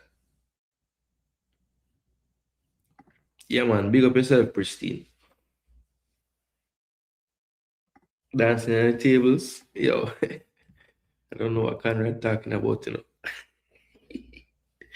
All right, where's the table? Okay, there we go. All right, so let me get the Premier League table up on the screen so we can look at where we are. Like I said, there's going to be a bit of a break from the Prem. This weekend is FA Cup. And then the following weekend, the Premier League will be back. So I think that's the weekend of the 17th, 18th.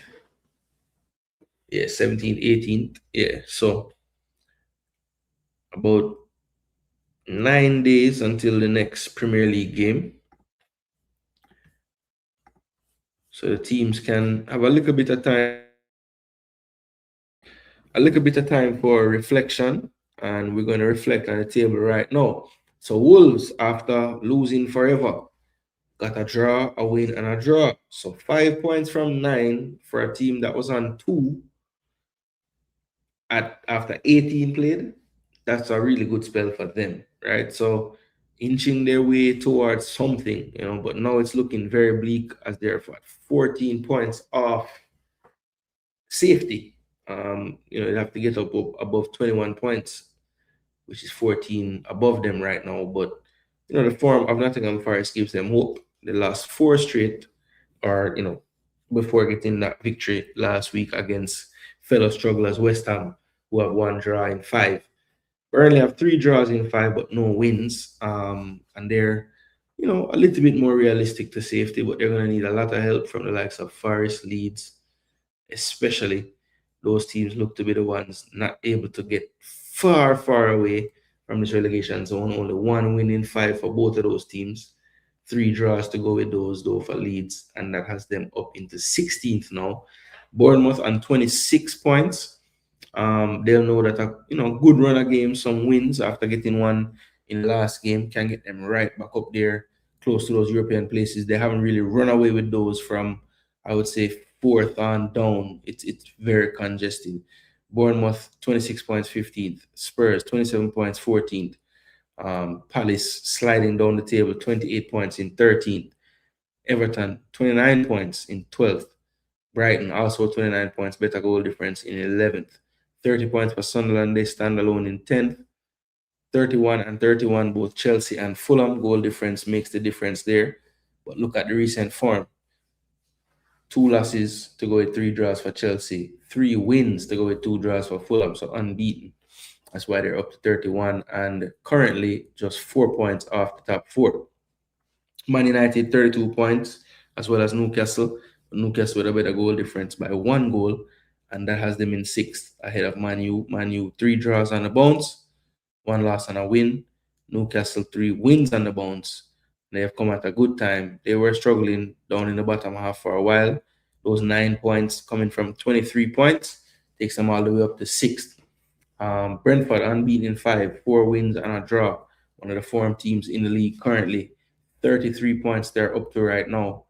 They do face Chelsea next. Should be a tough match for Chelsea. Liverpool facing Burnley next. They'll like that. Hopefully they can get a win on the belt after 3 straight draws. And there's a lot of teams collecting draws right now.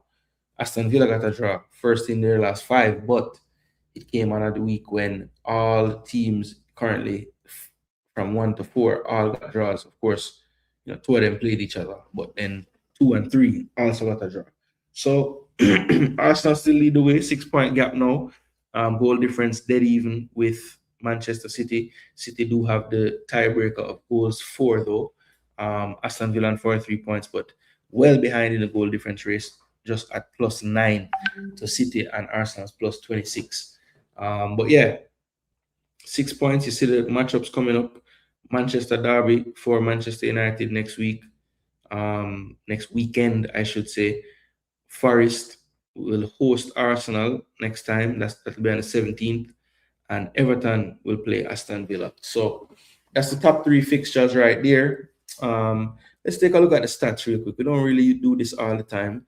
Let's just see, a lot of games played by now. So let's just look at what's going on in the league. Haaland 20 goals, Thiago 16. Semenyo looks like he's headed to City, up to 10 goals now, 3rd in the league. Calvert-Lewin, resurgent season, 9 goals for Leeds. Ekitike, 8 goals. Welbeck, 8 goals. Mateta, 8 goals after missing 1,000. Bruno G, up to 8 goals, one of the highest scoring midfielders. I mean, quote unquote, center mids, definitely the highest center mid goal scorer. Krupi up to 7 goals. Wow, that was fast. Voltemada, 7 goals as well, but been stuck there for a little bit. Bruno on 8 assists, past Shirky this week with the assist to Sesko. Grealish on 6 assists, Xhaka 5, Kudus 5, Minte 4, Hartman 4, Lafay 4, Jeremy Doku 4. See total passes. All right. Van Dijk, Lewis Dunk, Van Heck up there. Clean sheets right now with 10. Second closest, Sanchez, Donnarumma, Henderson, Pickford, all with 8. Roofs and Vicario, wow, 7. Pope, Becker, Burnley, and around on the top 10. You see the goals, tackles 1, blocks, total passes. All right, wonderful. So that's just a little bit of extra stats to just look at. Now let's take a look at Man's Fantasy Premier League team. All right, so as you can see, 64 points we got this week. Beat the average, which you always want to do. Now we have Dubravka, Gabriel, Timber, Shalaba, Saka, Semenyo, Rogers, Wilson, Shirky, Thiago. Should have captain you, but we captain Haaland. So I got 24 out of the strike force plus a 9. That's 33, not bad. Semenyo, 39. Some good clean sheet bonus. Okay, not bad, not bad, not bad. But what did I do for my standings in my leagues? Now, King of Jamaica had fallen into second. Reason Boss had passed me, but I passed him back this week, so into first there. Um, this one is a huge one, about 600-700 people in it, I think, something like that. And at one point, I was all the way up at the top. Maybe not the first place, but I know I was in the top 5. Now I've been skidding. I think the lowest I got to was about 18 or 19. But I got back up to 11th after that 64 points. But still have some work to do to catch Dry Goods FC out there with 1300 odd. But we're gonna put in the work same way. Now I have to win my league. I have to. And this is I think this is my biggest lead out of any of the leagues. Demo, big up yourself. But you're gonna have to finish second in this one, my boss. My sports world don't have the lead right now, which is kind of upsetting me. But I did make up a lot of ground on the leader. I think 19 points difference. So I'm still down by 11. So I was down by 30. Now I'm down by 11. So we'll take that gap cut. And sports DTM, I have a 19-point lead right now. So not doing badly, people. Leading in 3 out of the 5 leagues. I'm in second in one, 11th in one. You see, I moved up in all the rankings around the world, which is good. I'm in the top 5,000 in the US now, top 100 and what, 50,000 in the world. So, yeah, if we can finish in the looks like I won my cup matches. I've already been knocked out of the overall cup though, which is kind of sad. But yeah, not bad at all. Now let's check the draft teams. See how those teams did this week. I think in the head-to-head game that I played, I'm pretty sure I held the L because I've been copying that league and I needed the clean sheet from him. But he came off early. So yeah, that hurt a lot. I want this open.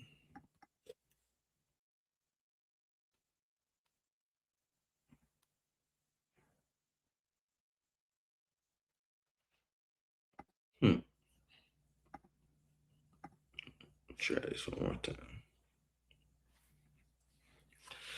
Well, it looks like the draft league not working with me, people. I don't know why.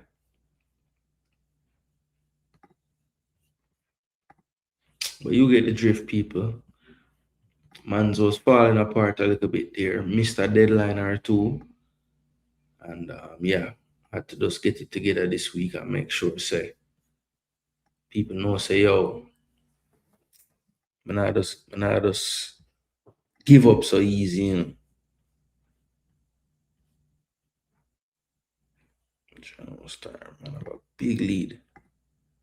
Hold the L.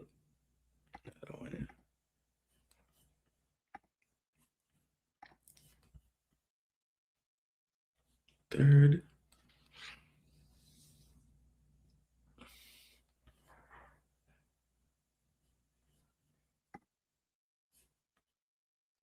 Keller gave me 13 and Collins gave me 13. And Wilson 9. And then we did start Mane and Van Dyke. Jeez. I get 100 in a draft. Well, people, Want to say anything you want to talk about before we lock up the show for the night? Talk about all the games. Talk a little FPL. Talked about the prediction champ and donkey once again. Hard luck to my brethren Fitzroy G. This week it was your week to be the hee-haw donkey of the week. But I know you'll be back and you'll redeem yourself. I'm going to try to hold on to the prediction title when we do match week 22's predictions. That will be the weekend of the 17th, like I said before. I think that's MLK weekend. Yeah, MLK is Monday the 19th. So, yeah, we'll be back to do a preview show for that. Like I said earlier, while the stream was going on, or towards the end, anybody that's looking for some Jamaica content, yeah, FA Cup, thank you, Apache. Me, they want to show the games at least and just say who me think I go win and them something there. So thanks for saying that. Well, I'm gonna grab this.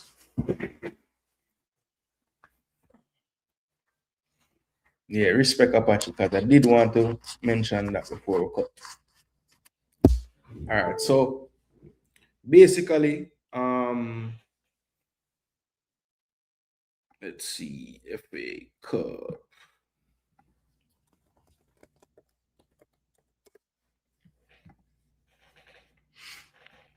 All right. So FA Cup round 3. Oh, excuse me. So actually it starts tomorrow. So I have 4 games tomorrow.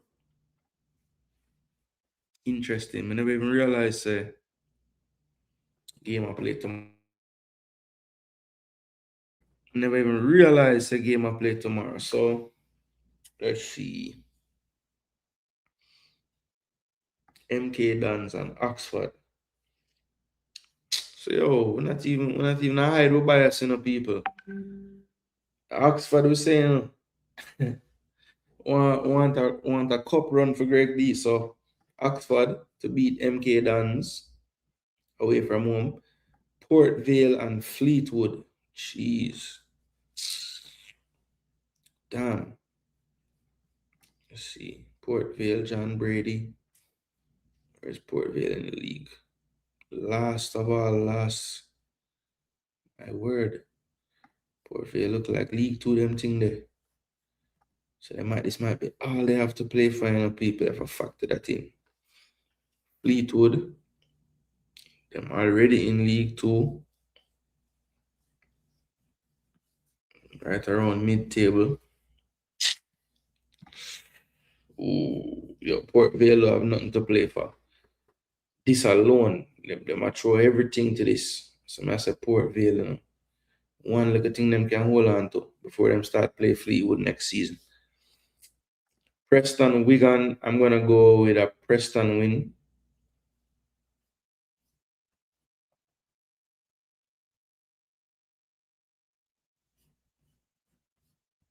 But why? So Wigan drop down to League 1. But happens fast, Yeah, I'm gonna go with a Preston win. They're flying pretty high in the champ. I think they're gonna be formidable. They're at home, so yeah, I'll say Preston win. Next game, Wrexham and Forest. Ooh, damn! This have Wrexham all over it, man, to win, man. The fairy tale knock out a PL team.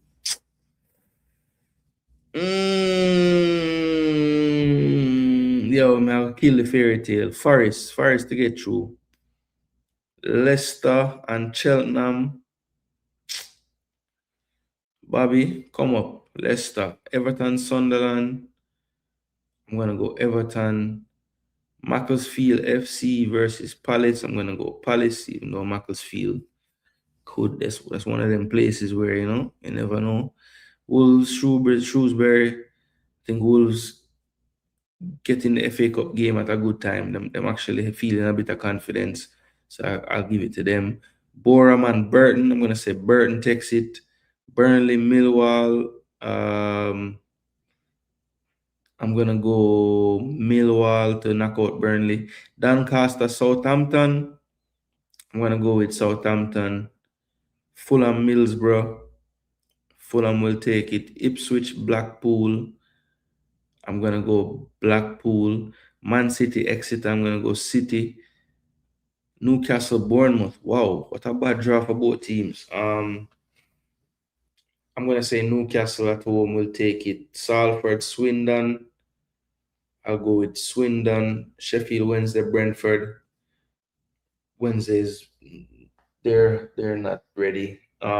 Interesting, like the Jamaican should play. I think Pinnock probably will start this game against potentially Kadamartri or Jamal Lowe. But yeah, I'm gonna pick Brentford even though it's away. Stoke and Coventry. That's a tough one. Two teams doing decent in the championship. Coventry a little better than them in the championship, but I'm gonna go with the home team, Stoke, to get the win, knock Coventry out. Actually, no, I lied. Coventry had a good cup run. Was it last year? Yeah, I think Coventry win this game against Stoke. Sorry. Bristol City, Watford. I'll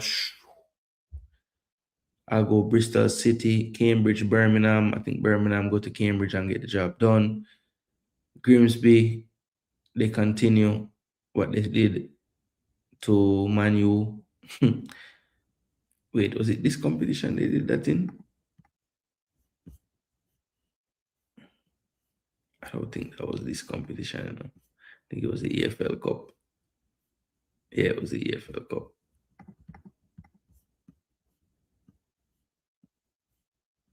Hey, I feel no way, you know. Grimsby make a good run in the EFL Cup, you know. Remember? All right, where were they? Grimsby, all right.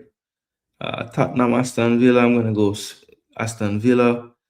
Charlton, Chelsea. I'm going to go Chelsea. Reluctantly. Derby, Leeds. I'm gonna go Derby. Even though they're garbage. Pompey, Arsenal, but barely. Tight game. Hull, Blackburn. I'll go home team. Norwich, Walsall, Norwich, Sheffield United, and Mansfield. I think that's John Russell new club. I'm pretty sure. I'll go Sheffield United, Swansea, West Brom. I'll go West Brom, West Ham, QPR. Ooh, no burial, no party. West Ham, Man United, Brighton, most definitely Brighton. Liverpool, Barnsley. I will go with Liverpool. So that's it. So Liverpool actually play on Monday, right? And then after this weekend, we play Sunday, then we play Wednesday. First leg of the Carabao against our EFL Cup against Chelsea. Yeah, so that's about it, FA Cup in the bag. We talk about that. It's a Sunderland are gonna beat Everton. We shall see. Remember, Sunderland now no players, man. The whole of them there African. We say just get it, Jano Joe. I say it go sometime, Big up yourself. A happy New Year to you as well, Joseph. Big up. Hope you never had to travel too much for the holiday and just, stay grounded for a little time.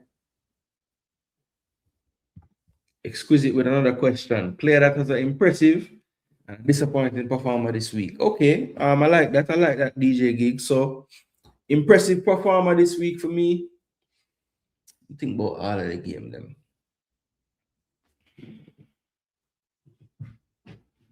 Impressive performer this week to me. Let me see. Who shall it be? Who shall it be now?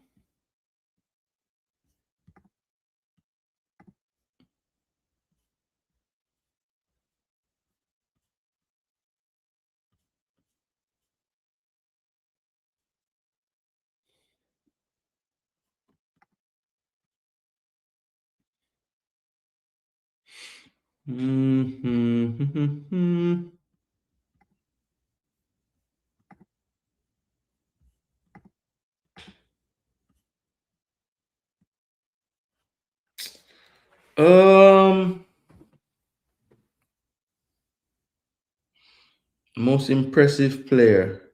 I would say the most impressive player this week, just because like every single thing that the team did, him was involved in the maddest game of the week. I would say Bruno G was probably the most impressive player. I think he had what, a penalty. I don't know if he was given. I know in fantasy he got the assist for the last goal because he sent the ball in the box. Definitely had an assist for the Joe Linton goal. So I think he had a goal, two assists in the 4-3. So I would say him. And then most disappointing, um,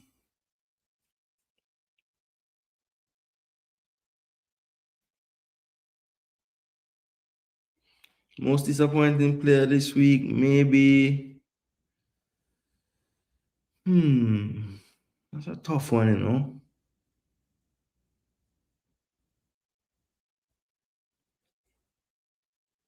Most disappointing, tough this player this week. I want to pick somebody from Arsenal just because they were so bad in the second half, especially.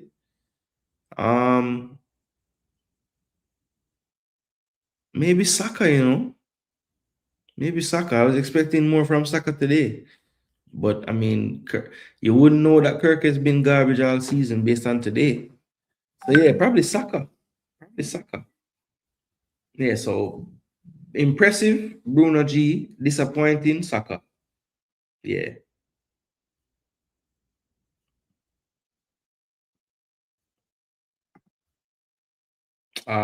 Big up, big up, big up. Love that, love that. I know you work hard, brother. You're always on the go. So I'm glad they get for us, you know. Take a little time. Yeah, man, I had a great holiday, brother. Great holiday. Wouldn't just want to restart it. That's all. That's the only regret. Yeah, man, Arsenal most disappointing. Yep.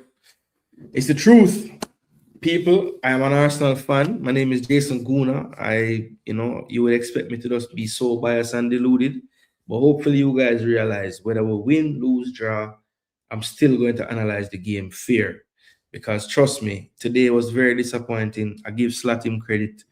I give Arteta another time to go and study because you need to find the answers to the tests and you never had them today. So look, you had one of the answers, and that was to make sure that we don't concede a goal. So it's all is not terrible, but we need more in the attacking side of things, much more. All right, people. My name is Jason Guna. This is Jason Guna TV.